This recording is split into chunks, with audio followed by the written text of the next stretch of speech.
많이 오니까 예전 어르신들의 말씀이 생각나더라고요. 눈을 좋아하는 것은 어린 아이들하고 개들 뿐이다 라고 그런 말씀을 하셨어요. 예전에 언제부터인가 이렇게 눈이 많이 내리면은 이게 좀 아름답다라는 것보다는 심란스럽다, 걱정스럽다라는 생각이 들어가더라고요. 그만큼 나이가 들었다라는 얘기고 책임질 일들이 많은 나이가 됐다라는 그런 것을 통해서 확인하는 것 같아요. 최근 내린 눈이 17년 만에 가장 많은 눈이라고 그래요. 이 눈폭탄 속에서 우리 성도님들 어떻게 한 주간을 보내셨는지, 그리고 눈이 오는 이 길, 그래도 나름 이렇게 포크레인이 작업해서 많이 좋아졌는데요. 솔직히 미끄러우면은 예배도 실만하지 않습니까? 이제 그럼에도 불구하고 이 눈길, 이 미끄러운 길을 마다하지 않고 예배하기 위해서 찾아온 우리 성도들 얼마나 고생스럽게 교회에 찾아오셨습니까? 그렇게 고생스럽게 오신 것만큼 오늘 예배 가운데 임재하신 하나님을 경험하시는 그런 복된 시간이 되어지기를 축원합니다. 올해는 성탄절 감사 예배를 드리는데요. 그 오늘 본문은 이야기하고 있어요. 그 성탄의 가장 큰 기쁨의 좋은 소식이 베들레헴 지역에 양을 치던 목자들에게 제일 먼저 전해졌다라는 그 말씀이 오늘 본문의 말씀입니다. 누가복음 2장 8절로 10절 말씀입니다.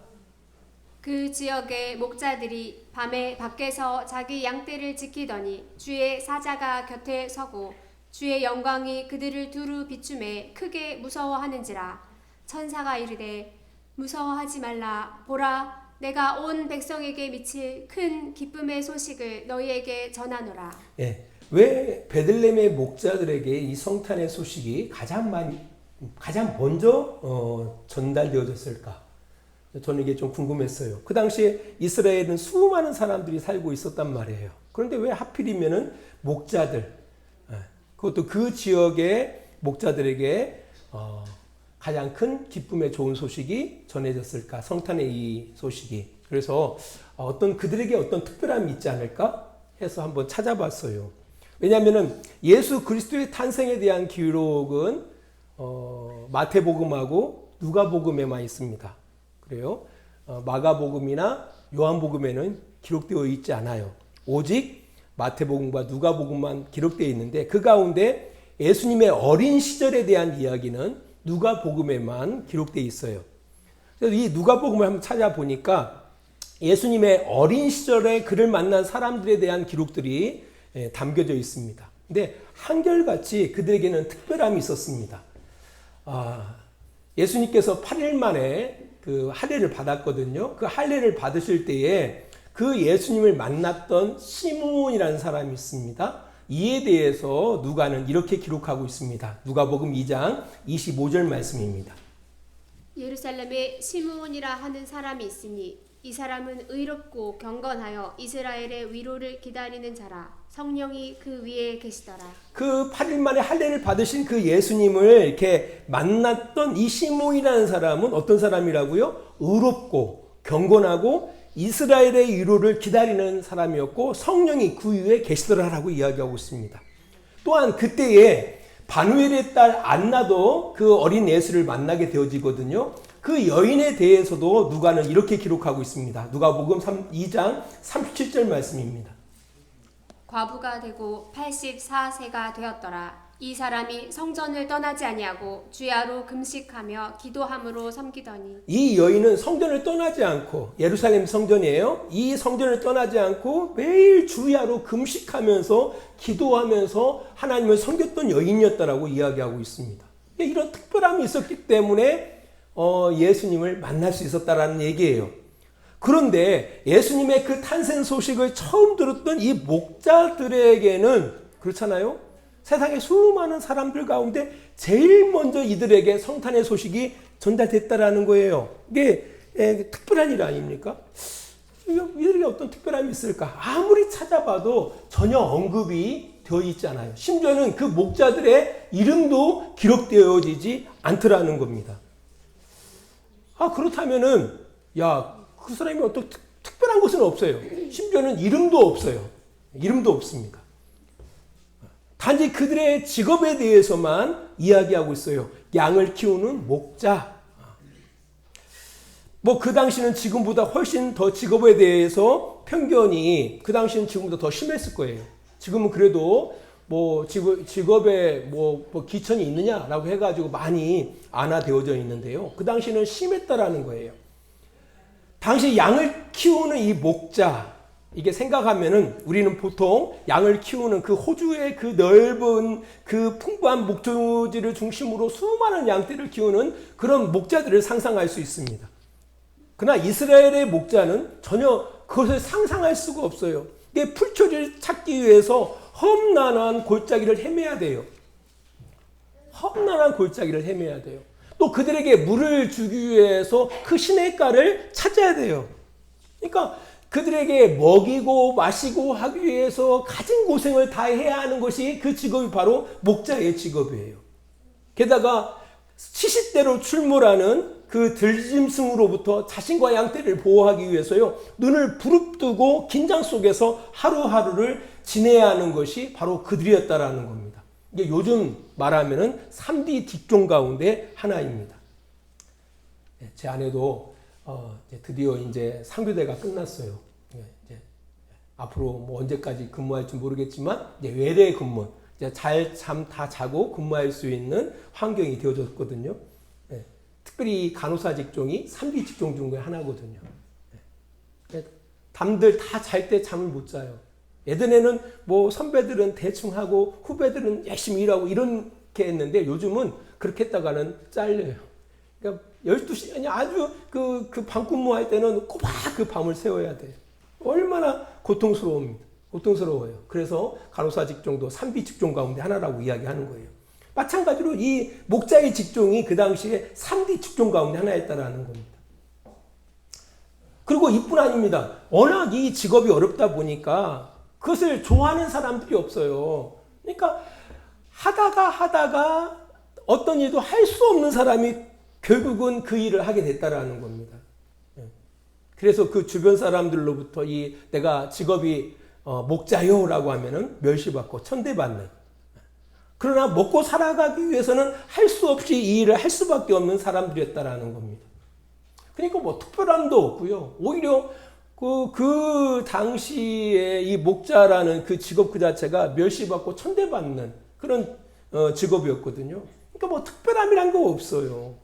그렇다면 이 이야기가 주는 의미가 뭘까? 왜 하나님께서는 이 땅 가운데 특별함도 없고 오히려 멸시받고 천대받는 그들에게 제일 먼저 그 기쁨의 그 좋은 소식을 전해주셨을까? 여기에는 바로 하나님의 기쁘신 의도가 있다라는 겁니다. 하나님께서는 가장 큰 기쁨의 이 성탄의 소식을 궁궐에 있는 왕이나 또한 그 당시에 수많은 기득권층 또 중상층도 아닌 진짜 하층민 가운데 하층민인 맨 밑바닥 인생을 살아가고 있는 그들에게 가장 큰 기쁨의 소식을 전하고 있다는 거예요. 이것이 바로 하나님의 뜻이라는 거죠.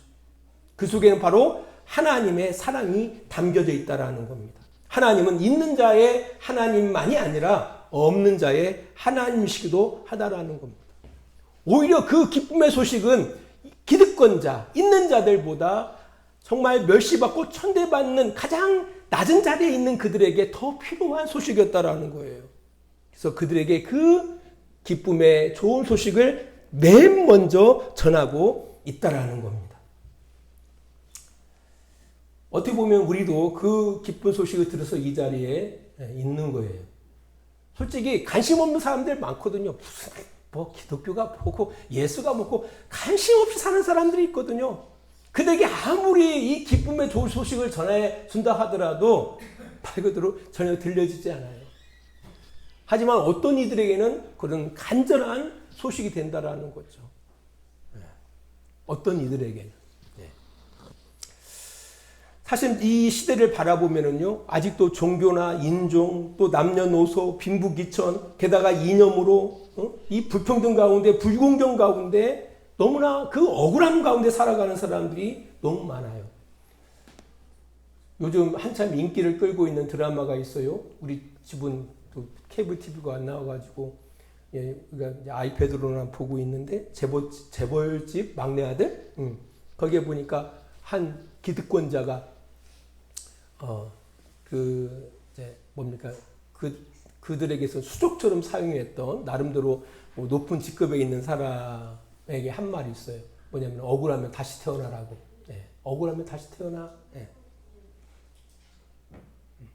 아무튼간에 참 이 사회가 많은 그 권력이 없고 배우지 못하고 또 직업적으로 열악한 상황 가운데 있는 사람들에게 뭐 심지어는 뭐 남녀간에 뭐 참 억울하고 많은 고통을 주는 그런 사회 가운데 지금도 있다라는 거예요. 예수님 시대만뿐 아니라 지금도 여전히 그런 불공정하고 불정의로운 그런 사회 가운데 너무나 많은 사람들이 억울함 가운데 고통스러운 가운데 살아가고 있다라는 거예요.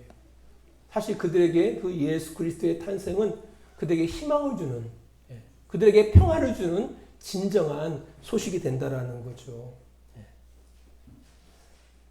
이제 이런 차원에서 우리가 먼저 그 소식을 들은 우리가 이 세상을 향하여 공의와 정의로 이 땅을 다스리시는 그 예수 그리스도의 그 탄생의 소식을 전달하는 그런 우리 주양교회와 우리 성도들이 됐으면 좋겠어요. 근데 그렇게 되기 위해서는 우리가 먼저 그렇게 살아야겠죠. 그죠? 그렇게 하나님 나라의 백성으로 살아가야겠죠. 이런 복된 성도들이 되시기를 바랍니다. 두 번째로는요, 이게 목자들에게 이 전해진 성탄 소식이 우리에게 전해주는 아주 중요한 메시지가 있습니다. 사실 성탄이라는 것은 인간의 입장에서는 그리스도가 오시는 거죠.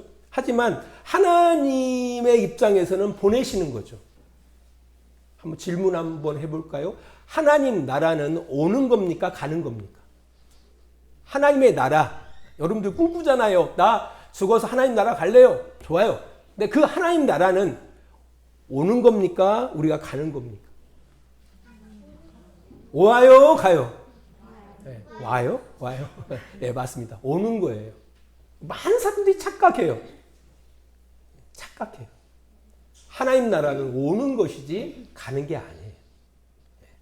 이게 하나님 입장에서는 예수님을 어떻게 보내주시는 거예요. 네.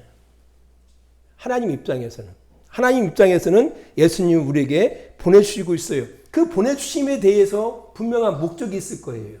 그 목적이 있는데 그 목적이 이 예수님의 그 성탄의 그 처음 소식을 제일 먼저 전해준 그 목자에게 이 소식이 전달되어졌다는 데에 그 분명한 목적이 담겨져 있다라는 거예요. 누가복음 2장 8절에 보면은 이런 말씀이 있습니다. 그 지역에 목자들이 밤에 밖에서 자기 양떼를 지키더니라고 기록하고 있어요. 그 지역이란 어떤 지역이에요? 누가복음 2장 11절을 바라보니까 오직 다윗의 동네에 너희를 위하여 구주가 나셨으니 곧 그리스도 출신이라. 그 지역은 다윗의 동네라고 이야기를 하고 있어요. 그 다윗의 동네가 어떤 동네입니까? 베들레헴, 빵집, 떡집. 베들레헴이 바로 다윗의 동네예요.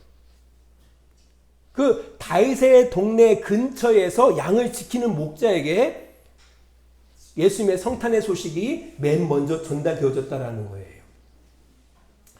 이게 중요한 메시지가 여기에 담겨져 있어요.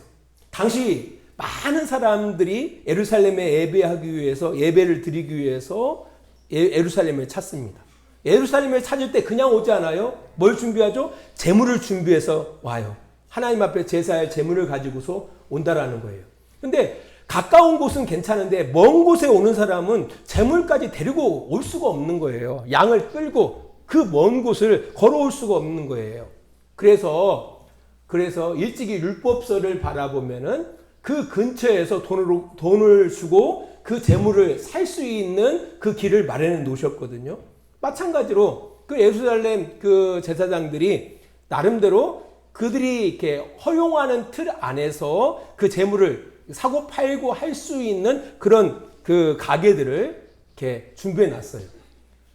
당연히 그 가게 안에서 어떤 제물들이 가장 많이 팔렸냐면은 양들이 가장 많이 팔렸거든요. 그 양들을 대는 사람들이 바로 이 베들레헴 근처에서 양을 키우는 바로 목자들이었다라는 거예요. 목자들. 그들이 키웠던 그 양들은 결국은 예루살렘 성전에서 인간의 죄를 속하는 제물로 죽어가고요. 또 어떤 것은 하나님과 인간의 화목하게 하는 제물로 죽어가고요. 또 인간과 인간 사이에 화목하게 하는 제물로 쓰여지는 양들이었다라는 거예요. 무엇을 의미하신지 아시겠죠? 바로 그리스도의 오심이라는 게, 왜 예수님의 오시는 이 성탄의 이 소식이 왜 제일 먼저 목자들에게, 그것도 베들레헴 그 인근 지역에서 양을 키우는 그들에게 전달되었을까라고 할 때 다분히 의도가 있는 거죠. 어떤 의도? 바로 예수님께서 이 땅 가운데 왜 오시는지를 그 이야기를 통해서 전달하고 있다라는 거예요. 예수님이 이 땅 가운데 오셔서 어떤 일을 행하시죠? 인간의 죄를 용서하시는 일을 행하시는 겁니다. 그래서 우리에게 있어서 가장 기쁨의 큰 소식이에요. 우리의 죄를 어떻게 용서함을 받을 수가 있어요? 왜 선한 일을 한다고 해서 용서함을 받을 수가 있습니까? 아니. 돈으로 그 용서함을 받을 수가 있습니까? 아니. 열심으로요? 안 되는 거예요. 죄의 문제는 우리의 힘으로 할 수 있는 방법이 하나도 없어요. 그러니까 돈으로 살 수가 없어요. 무엇으로도 이것을 해결할 수 없는 문제라는 거예요. 근데 그 죄의 문제를 해결하는 거죠. 그래서 가장 큰 기쁨의 좋은 소식이에요. 좋은 소식인데 그 좋은 소식 가운데 가장 큰 좋은 소식이라는 거죠. 왜? 우리 죄를 사하시는 소식이기 때문에. 그 예수가 오셔서 우리의 죄를 사하시기 때문에 우리에게는 가장 큰 기쁨의 좋은 소식인 거예요. 이뿐입니까? 인간과 하나님 사이에 불화되어졌던 이 관계를 회복시키는 사건이에요. 그가 죽으심을 통해서 우리와 하나님이 죄로 인해서 막힌 거 아닙니까? 그 막힌 담을 무너뜨리는 그 일을 예수님께서 감당하셨거든요. 화목하게 하는, 또 인간과 인간 사이에 이 막혀진 담을 화목해 하는 그 일을 위해서 예수님이 오셨다라는 거죠. 이것을 나타내고 있다라는 거예요. 사실 예수님이 이 땅 가운데 오셔서 하실 일에 대해서 예수님을 소개한 침례 요한도 이렇게 이야기해요. 요한복음 1장 29절을 바라보니까 이튿날 요한이 예수께 자기에게 나오심을 보고 이르되 보라 세상 죄를 지고 가는 하나님의 어린 양이로다 라고 이야기하고 있습니다. 하나님의 어린 양이다. 이런 것을 생각해 볼 때, 이게 목자에게, 그것도 베들레헴 근처에서 양을 치는 목자에게 예수님의 그 처음 탄생의 소식이 전달되어졌다라는 것은 그 안에 예수님이 어떤 목적을 가지고 이 땅 가운데 오시고 있다라는 것을 우리에게 전달하고 있구나라는 것을 깨닫게 한다라는 거예요. 이제 그럼에도 불구하고 예수 그리스도의 오심에 대해서 사람들은 많이 오해하고 있다라는 거죠. 그래서 우리를 잘 먹게 하기 위해서, 건강케 하기 위해서, 오래 살게 하기 위해서, 이 땅에 어떤 부귀영화를 주기 위해서 예수님께서 오셨다라고 오해하시는 분들이 참 많다라는 거예요. 전혀 아니다라는 거예요. 여러분의 죄의 문제를 해결하기 위해서 오셨다라는 거예요. 죄라는 건 단지 윤리적, 도덕적인 것을 이야기하고 있지 않습니다. 하나님을 떠나 살아가는 것을 이야기하고 있습니다. 이것을 성경에서는 죽었다라고 이야기하고 있어요. 죽었다. 어떤 사람이 그러죠. 저는 정말 하나님을 믿어지지 않아요. 왜요? 죽어있기 때문에. 죽어있기 때문에 믿어지지 않는 거예요. 전혀 느낌이 없죠. 우리가 손가락이 잘렸다고 생각해 보세요. 그리고 손가락이 그 생명을 다 해버렸어요. 그러면은요, 아무 느낌이 없어요. 그 잘려진 손가락에 한번 만져보세요. 거기에 침을 줘보세요. 느낌이 있나? 아무런 느낌이 없습니다. 왜? 죽어져 있기 때문에. 왜 우리가 하나님을 못 느끼죠? 왜 못 느끼고 살아갑니까? 왜? 죽어있기 때문에. 성경은 분명하게 이야기하고 있어요. 죽어있다. 하나님을 향하여 영적인 감각이 끊어져 있는 거예요. 죽어져 있는 거예요. 그것을 살리기 위해서 예수님이 오셨다라는 거죠. 왜 끊어졌는데요? 죄 때문에 끊어졌다라는 겁니다. 인간은 태어날 때부터 그렇게 태어나는 거예요. 그러다가 어느 순간에 생명이 주어지면서, 하나님을 향한 생명이 주어지면서 하나님이 느껴지는 거예요. 저희 장모님이 이분이 그 두 쪽을 다 수술을 하셨는데요. 나이가 들어가서 이게 다 침침하게 보이니까 나이가 들면 다 이렇게 침침하게 이렇게 보이는 줄 알았대요. 그래서 이분을 이제 모셔다가 두 쪽을 다 이제 수술을 다 시켜드렸어요. 그랬더니 너무 잘 보인다고 이야기하는 거예요. 너무. 꼈던 것들을 다 긁어내니까 너무 잘 보인다. 심지어는 말 그대로 그 공기 속에 먼지까지 보이더라는 거예요. 긁어만 내도 느껴지는 거예요. 죽어 있으면요 아무런 느낌이 없는 거예요. 종교적인 걸 이야기하지 않는 거예요. 종교적인 것을 말하고자 하는 게 아니에요. 교회 나와서 뭐 예배 적당히 드리고 이런 걸 이야기하는 것이 아니라 하나님을 느끼고 살아가느냐, 이게. 하나님을 느끼고 살아가느냐. 이 죄는요, 그 느낌, 그 감각을 완전히 끊어버려요. 그렇게 끊어진 상태에서 살아온 거거든요. 끊어진 상태에서 살아온 거예요. 그것을 성경에서는 하나님과 인간 사이가 죽었다라고 이야기하고 있는 겁니다. 그것은 영적인 생명을 이야기하고 있어요. 하나님과 함께하는 생명을 말하고 있다라는 겁니다.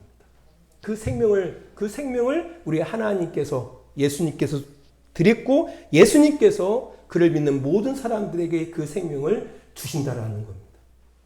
그 생명이 우리에게 주어진 것보다 더 큰 기쁨의 소식이 어디 있겠어요? 사람이 죽었다고 살아나는 것도 엄청 기쁨의 소식이겠지만 더 큰 것은 마땅히 우리가 가져야 할 그 생명을 갖고 있지 못하더라가 그 생명을 얻었다. 이것보다 더 큰 기쁨이 어디 있겠어요? 그것도 하나님과 우리의 관계 속에서. 그런 차원에서 성탄이 우리에게 가장 큰 기쁨의 소식인 거예요. 아직도 세상에는 수많은 사람들이 창조주 하나님을 아버지인 줄 모르고 헛된 것에 마음을 빼앗기고 살아갑니다. 어떤 사람은 돈을 쫓고요, 권력을 쫓고요, 명예를 쫓고요, 헛된 것을 쫓으며 살아간다라는 거예요. 그러나 정작 자기를 창조하신 그 하나님을 알지 못한 채 결국 허무하게 살다가 영원한 멸망으로 나아간다라는 겁니다. 그런 세상, 그런 우리들을 건져내기 위해서, 살리시기 위해서 하나님께서는 예수님을 이 땅 가운데 보내신 겁니다. 바로 그 죄의 문제를 해결하기 위해서.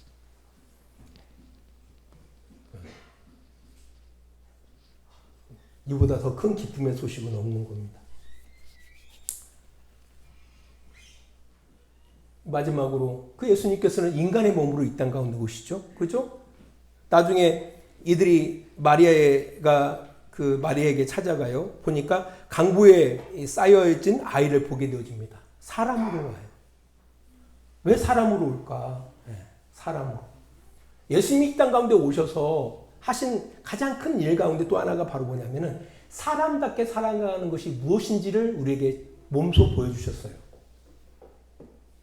우리가 하나님과 관계가 끊어진 가운데 사람이 사람답게 못 살고 있거든요. 가끔 가다가 제가 그런 말씀 드리잖아요. 짐승보다 못하다. 뭐 이런 얘기를 하잖아요. 사람들, 그렇게 사람이 사람답게 살아가지 못할 때. 근데요, 제가 그런 말씀 드리지만, 짐승하고 비교하지 마세요. 짐승 열받습니다. 진짜 짐승들 열받아요. 아니, 내가 짐승에게만큼만 내가 친절하게 하죠? 짐승에게 친절하게 하죠? 짐승 정말 충성을 다합니다. 충성을. 제가 어떤 유튜브에서 사자하고 사람하고 놀더라고요. 얼마나 그 사람이 사자에게 친절하게 했는지 사자하고 사람이 놀아요. 근데 인간들 보세요. 부모가 자녀들을 향해서 얼마나 지극정성을 다합니까?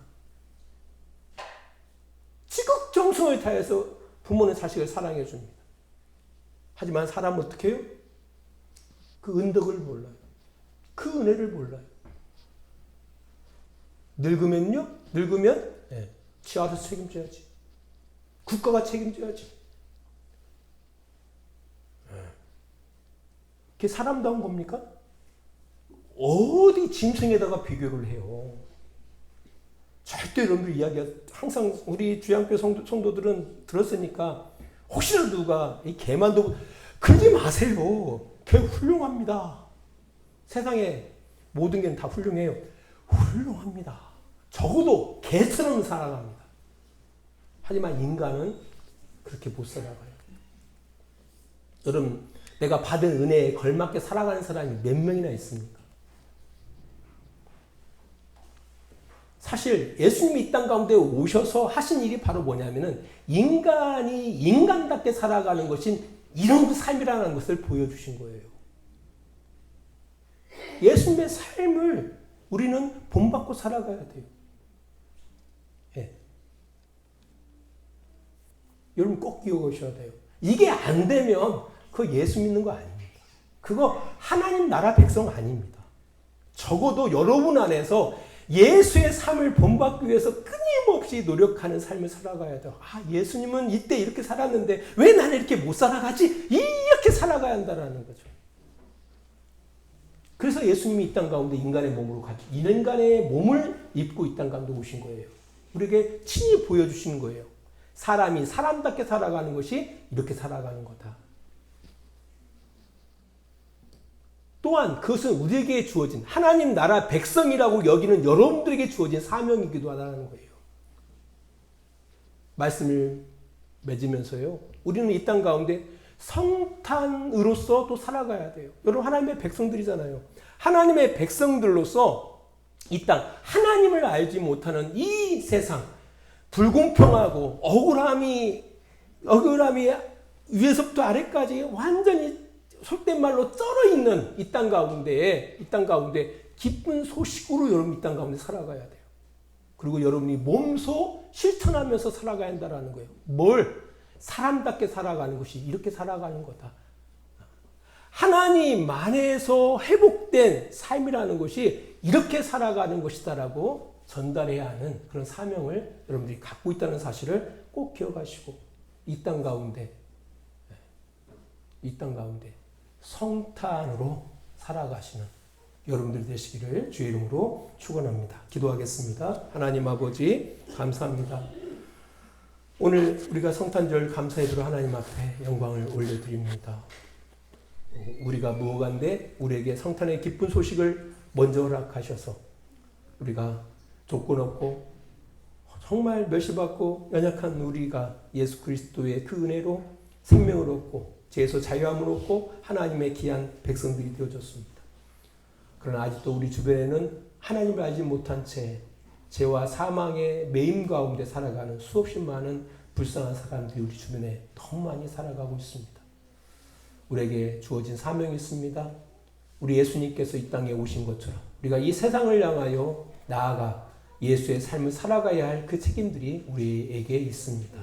우리가 이 험난한 이 세상, 불공정한 이 세상, 억울함 있는 세상 가운데 공정과 정의로 그들에게 힘을 줄 수 있는 그런 성탄의 사람들로 이 땅 가운데 살아가기를 원합니다. 하나님, 그러한 복된 삶을 살아갈 수 있도록 주님 도와주시옵소서. 오늘 2부에 우리가 이 성탄을 감사하며 하나님 앞에 찬양으로 영광 돌립니다. 그 모든 과정 가운데에서도 주님 함께 하실 줄 믿습니다. 이제는 우리를 사랑하시는 우리 아버지 하나님의 그 크신 사랑하심과 예수 그리스도의 십자가의 은혜하심과 성령의 감화와 감동과 지키시고 인도하심이 오늘도 시간을 구별하여 주님 앞에 예배하는 귀한 성도들의 머리 위에와 그들의 가정과 직장과 사업장 위에 하나님의 은혜와 사랑이 늘 함께 해주시기를 간절히 축원하옵나이다. 아멘.